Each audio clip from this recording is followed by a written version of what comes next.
5 things that I like about the Tamron 17-28.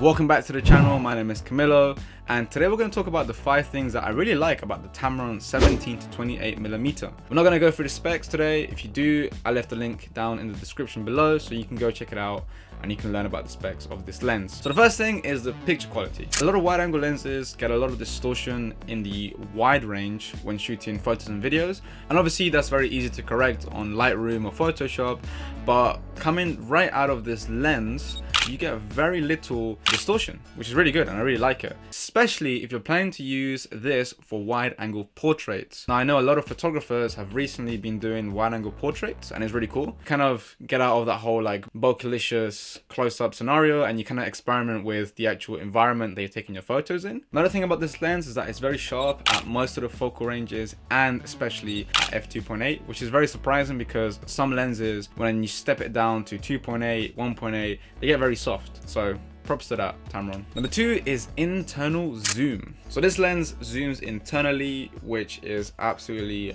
fantastic, especially if you use gimbals. I have one up there. So when you're using the gimbal and you have a lens that extends back and forth, it makes it very difficult to balance, and so the motors have to do a lot more work to keep the camera from tilting forward, which results in your battery life depleting, and I get worried about that when I'm on long shoots where I need the battery to last a long time. So the fact that it zooms internally means that the center of gravity doesn't change as much. Focusing distance. One of the most impressive things about this lens is the actual focusing distance. I don't know the values by heart, but up here you will see the values for the focusing distance between the actual front element and the center. When will this be useful? In product photography, product videography, where you have to get very close to your object and you want to get those details, and you can get them on a wide angle, which means you can get the details but you can also get more of the object in the background. Definitely lots of uses for this and definitely a good reason to pick this bad boy up. Compatibility. So I'm pretty sure that Tamron did this on purpose, and if they didn't, then this is a happy accident. But the filter thread size of this lens is 67mm, which is the exact same as that for my Tamron 28-75mm.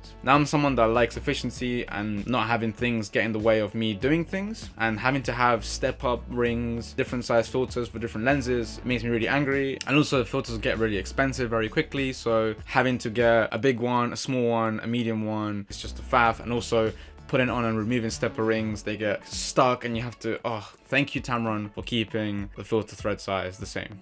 Thank you. And lastly, value for money. Yes, this lens is priced very well. At the time of this video, the Tamron 70-28 can be found for 849 UK pounds, which is a steal for an ultra wide angle lens with an aperture of f2.8. Its closest comparison, 16-35 for example, is just under £2,000. The closest competitor is the Zeiss 16-35 f4, which is £1,049, although it is an f4, so you're missing out a little bit more of low light capabilities. You can tell how Tamron cut their prices. They reduced the actual material quality, which is actually still not too bad. You know, it keeps the lens lighter, so can you really complain?